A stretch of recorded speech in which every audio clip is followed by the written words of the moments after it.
What if I told you some spirits never left their graves, and tonight they might be watching you? If you love ghost stories, hit subscribe, tap like, and share this video so we can bring you even more terrifying tales. Subscribe, like, share to keep the ghosts coming.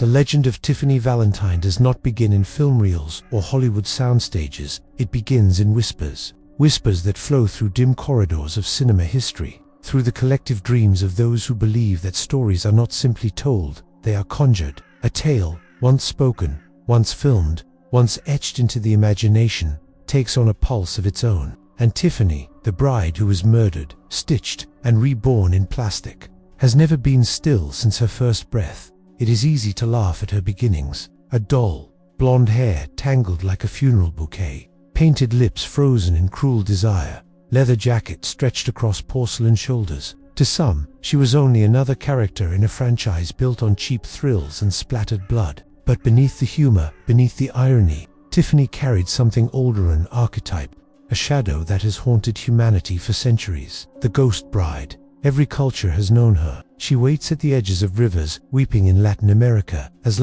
she floats through Chinese villages as the spirit of women promised in marriages even after death. She lingers in European castles, draped in veils that have turned from white to grey with centuries of grief. She is the one who was wronged, betrayed, murdered, or silenced, and now she refuses to rest. Tiffany is their modern sister, wrapped not in satin but in the parody of horror cinema, her stitched smile both mocking and mournful. But what happens when parody becomes prophecy? What happens when fiction bleeds into folklore? The first stories of Tiffany's ghost emerged on the set of Bride of Chucky in 1998. The film was meant to be tongue-in-cheek, a macabre comedy where Chucky, the infamous killer doll, finds a partner in crime. Jennifer Tilly, with her velvet voice and sardonic laugh, brought Tiffany to life. Yet those who worked behind the cameras whispered of accidents, strange silences, and movements in the dark corners of the set. When Tiffany's doll was brought out, the puppeteers swore her glass eyes followed them. Even when power was cut, electricians spoke of sparks leaping without cause, of cold spots that made breath mist in sealed rooms. One assistant claimed he heard laughter, high, cruel, and distinctly feminine, coming from the storage case where the Tiffany doll was locked at night. He never returned after that evening. Of course, skeptics dismissed these tales. Horror productions thrive on myth. Studios whisper curses to build intrigue, to make audiences believe the fiction might be real. But some stories resist dismissal. They spread like mold, feeding on fear. The Tiffany doll, they said, never stayed where it was left. A grip swore he set it on a chair, only to find it hours later perched on a staircase. Another crew member dreamed night after night of Tiffany standing by his bed, lifting her veil with a smile that reeked of decay. And then there were the accidents. A lighting rig collapsed without warning, breaking the arm of a technician. A fire erupted on set, though no equipment was active. Jennifer Tilly herself joked in an interview that Tiffany didn't like being ignored. Her doll would mysteriously tip over scripts, knock over coffee cups, demand attention like a jealous spirit. The audience laughed, but some of the crew didn't. This is where Tiffany's story transcended cinema. Ghosts do not always need flesh to begin. They need belief. A ghost born of celluloid can be just as strong as one born of tragedy. If enough people whisper, enough people fear, enough people imagine. And so Tiffany escaped. She became a shadow not only on the screen, but in the spaces between. The legend deepened as fans began to craft their own Tiffany dolls. Replicas made for collectors sometimes arrived with eerie flaws, cracks appearing overnight, glass eyes fogging as if with breath, wigs tangling as though unseen hands had dragged fingers through them. Owners wrote online that they heard knocking sounds or faint scratching near closets where the dolls were stored. A few swore they heard giggling in the dead of night. One infamous case told of a family in Ohio who purchased a Tiffany replica in 2001. Within weeks, mirrors cracked in their home without impact. The daughter claimed she woke to see the doll standing by her door, though her parents had locked it in a case. When they finally tried to rid themselves of it, no pawnshop or collector would take it. Eventually, they buried it in their backyard. The next morning, it was sitting on their porch, mud still clinging to its dress. Folklorists began to take notice. Paranormal investigators, ever eager for a modern haunting, started to collect stories of Tiffany sightings, linking them to the broader tradition of cursed dolls. Annabelle had already carved her place in haunted lore, and Robert the doll in Key West was infamous for his mischief. Tiffany, some argued, had joined their ranks not just as a movie prop, but as a living legend, her ghostly archetype feeding on centuries of ghost bride mythology. What makes Tiffany different, however, is her duality. She is both lover and killer, bride and executioner, mother and monster. In the film, she laughs as she kills,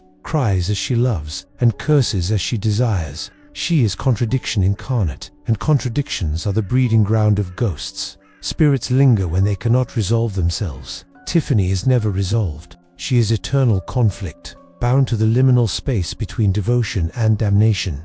As her legend spread, reports grew stranger. A horror convention in Chicago reported that Tiffany dolls displayed on shelves fell simultaneously at midnight, though no one touched them. In a private collector's home, security footage allegedly captured the doll's arm shifting slightly, fingers curling as though in invitation. The owner sold the doll the next day, convinced he had invited something malignant into his home. But perhaps the most chilling tale is one that circles back to the film industry itself. A storage warehouse in Los Angeles, where the original Tiffany puppets were kept, caught fire under mysterious circumstances. Nothing else in the surrounding lot was damaged, only the section containing Tiffany's cases. Investigators ruled it an accident, but among the ashes, workers swore they found something unsettling. Melted plastic fused to metal in shapes that resembled skeletal hands reaching outward. The legend of Tiffany grew not because of proof, but because of echoes of laughter, of whispers, of movements glimpsed at the edge of vision. Tiffany had become more than a doll, more than a character. She had become a ghostly archetype reborn for a modern age. And as with all ghosts, her hunger was not yet sated. The ghost of Tiffany was no longer bound to film. She had stepped into bedrooms, into collectors' shelves, into the minds of anyone who dared to believe. And belief is a powerful prison. Once a story is believed, it becomes a haunting. Thus begins the curse of Tiffany, the bride who was murdered, the doll who was resurrected, the ghost who refuses to be forgotten. She waits, stitched and smiling, in the liminal world between horror and reality, and she is not done. The curse never reveals itself all at once. It begins as a whisper, a flicker, the smallest disruption in the ordinary rhythm of life. To those who have encountered Tiffany's shadow, her presence does not first come as screams in the night, but as subtle distortions in the fabric of their existence, like a mirror fogging in a room without heat, or laughter echoing where no mouths move. It is said that every haunting has its stages. The first is the sense of being watched. The second, the sound that does not belong. The third, the physical manifestation, an object misplaced, a handprint on glass, a shadow without a source. Tiffany's ghost follows these rules, but twists them into her own mocking pattern, as though amused by the traditions of the dead.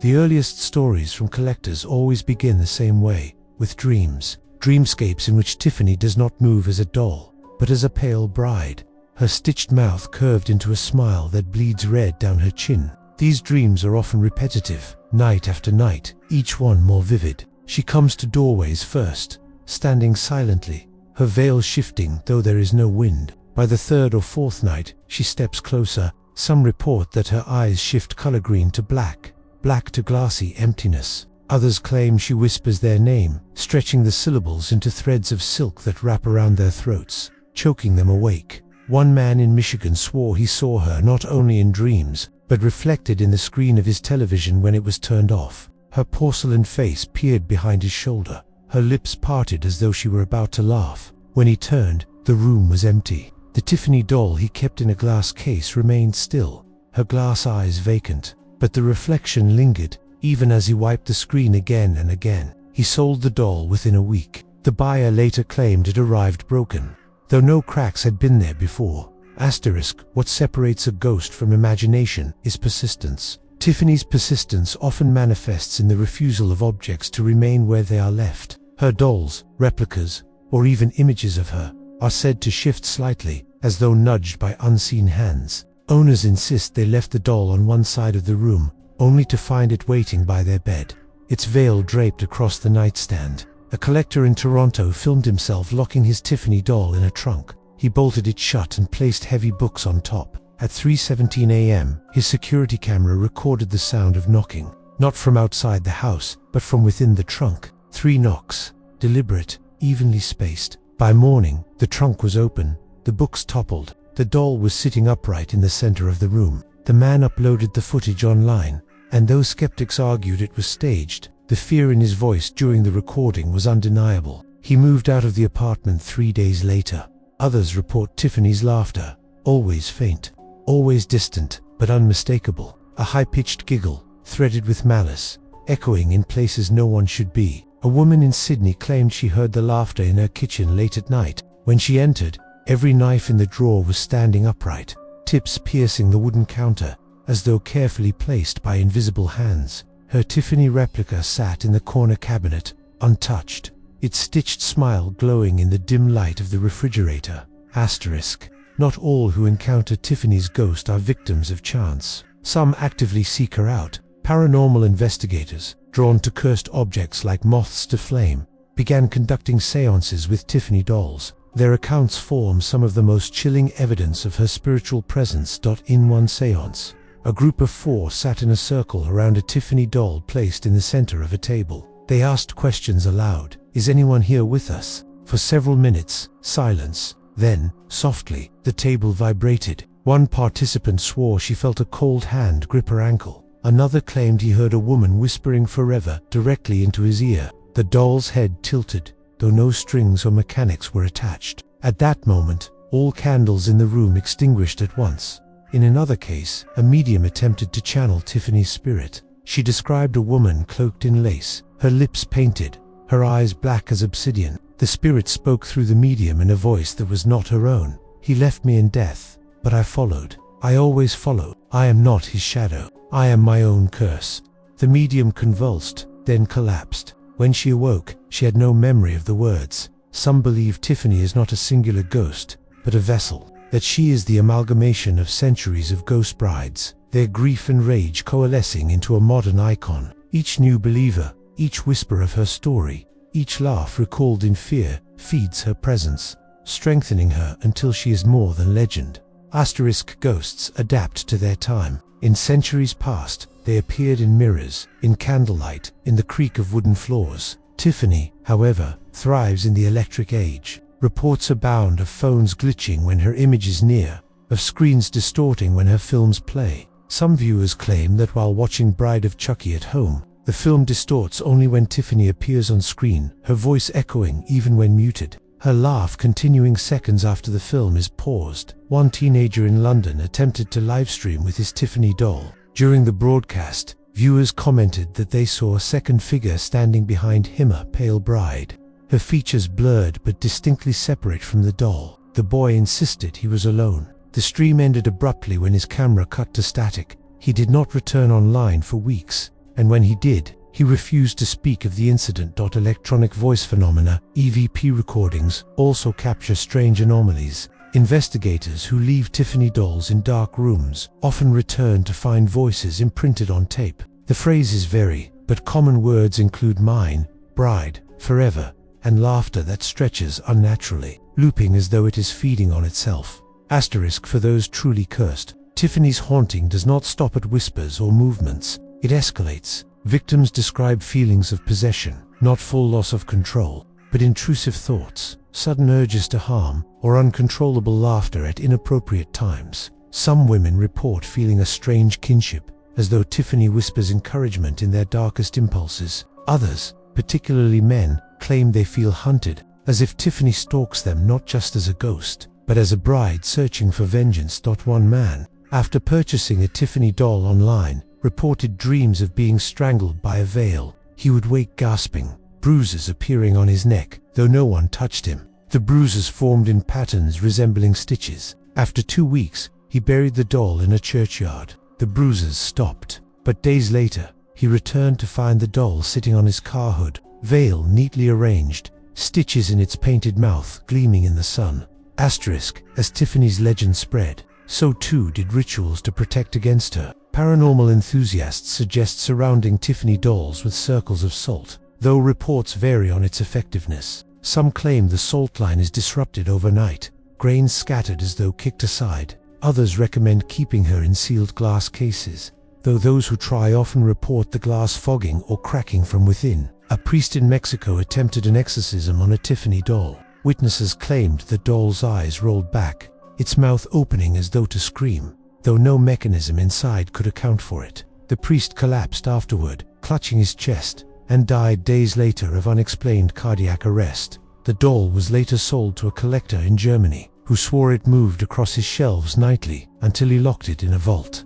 Underground, whether Tiffany can truly be banished is debated. Some say she is too deeply embedded in cultural consciousness, too tied to the archetype of the ghost bride to ever be dispelled. Each attempt at erasure seems only to spread her further, as if mocking the efforts of the living. Asterisk hauntings are never about objects alone. They are about meaning. Tiffany's veil, her stitched smile, her devotion and raged tease are symbols that strike chords in the human psyche. They remind us of betrayal, of love twisted, of promises unfulfilled. That is why she endures, why her curse deepens with each passing year. To see Tiffany is to be reminded of every ghost bride who lingers on riversides, in graveyards, in abandoned churches. But Tiffany laughs where they weep. Her laughter is what chills the soul. For grief we can pity, but laughter from the grave is unbearable. It means the dead are not only restless, they are amused, and nothing terrifies the living more than the thought that we are the punchline of the dead. If Chucky's name is etched in crimson ink across the pages of horror history, then Tiffany's is carved in elegant cursive, feminine, refined, and dripping with venom. She was never meant to be merely a footnote in the slasher mythos, nor the shadow beside the killer's grin. She was and still is the spectral embodiment of obsession, betrayal, and the intoxicating promise of eternal love wrapped in barbed wire. Her story does not end in the final act of Bride of Chucky or the flickering flames of Seed of Chucky. Her ghost continues to stalk the cultural imagination, haunting those who dare to believe that love can be conquered, contained, or killed. Tiffany's afterlife is more than cinematic legacy, it is a living curse. Like the whispered tales of a weeping woman on a midnight riverbank, or the tragic bride who wanders churchyards searching for the groom who abandoned her, Tiffany fits seamlessly into the folklore tapestry of ghostly women. Her presence is as archetypal as it is modern, blending the blood-stained myth of La Llorona, the White Lady,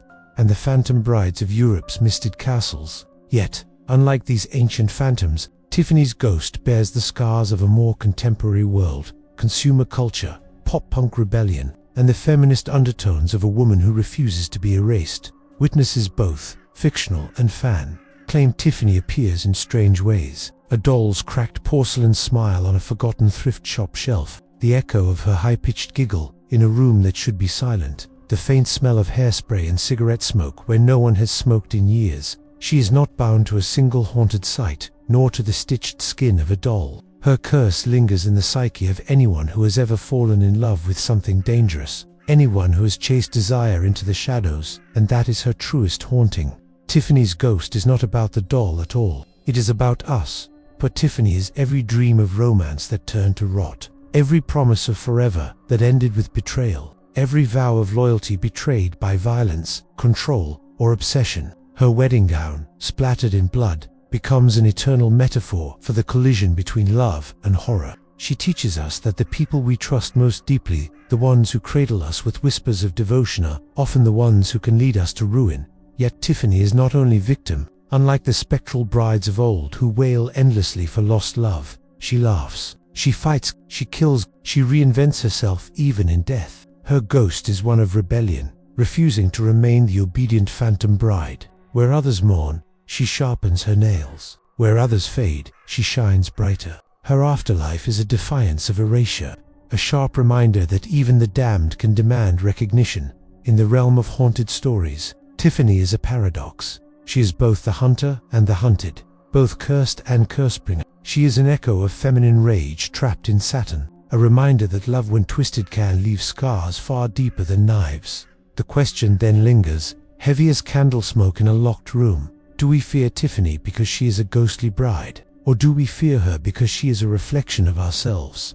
Ghost stories are rarely confined to the grave. They linger, mutate, and retell themselves across generations, changing clothes but never shedding their bones. Tiffany, the Bride of Chucky, has become more than a character. She has become a myth, and myths, once loosed into the world, do not die. They whisper, they bleed, and they find their way into the quiet corners of our lives. Tiffany's curse does not end when the screen fades to black. It has crawled from the real into the restless imagination of her audience, embedding itself into the urban folklore of modern horror. In some ways, Tiffany is not unlike Bloody Mary, a name you whisper into the mirror at midnight, daring her to appear. Fans claim her ghostly presence manifests in ways that blur the boundary between fiction and haunting. Some speak of dreams where Tiffany visits, grinning with that half-playful, half-sinister smirk. Others swear they have seen her doll in second-hand shops, only for it to vanish when they return. A handful whisper of accidents, fires,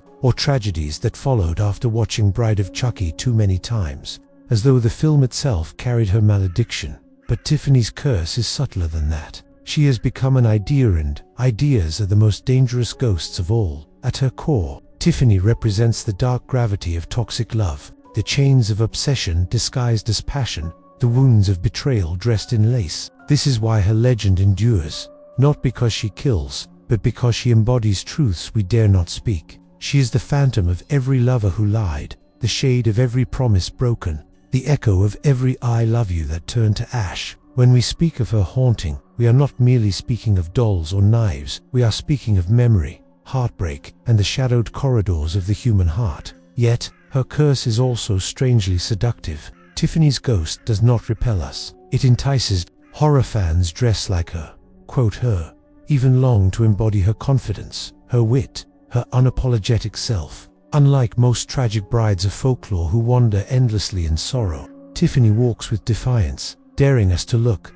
daring us to remember her. She has become both warning and invitation, a duality that keeps her alive in culture long after her fictional death. And so, Tiffany is more than a character. She is a cultural haunting. She belongs not only to cinema, but to the larger lineage of ghostly brides who haunt the human imagination, from the White Lady drifting along moonlit roads, to La Llorona wailing for her drowned children, to the gothic spectre of Miss Havisham in her rotting wedding gown. Tiffany joins their ranks, but she brings a new edge, a rock and roll glamour, a gothic laugh, a cigarette's glowing ember in the dark. Perhaps this is her greatest curse. She is unforgettable, because Tiffany is not just a ghost in a story, she is the ghost in us, in our fears of love gone wrong, in our memories of betrayal, in the broken pieces of our desire for devotion that consumes us whole. Her haunting is the one we carry quietly, the one that follows us when the lights go out and we remember the faces of those we once loved too much. The ghost of Tiffany lives on, not in graveyards, not in haunted mansions, but in our reflection, the part of us that secretly smiles at the darkness and whispers, "Till death do us part," and beyond.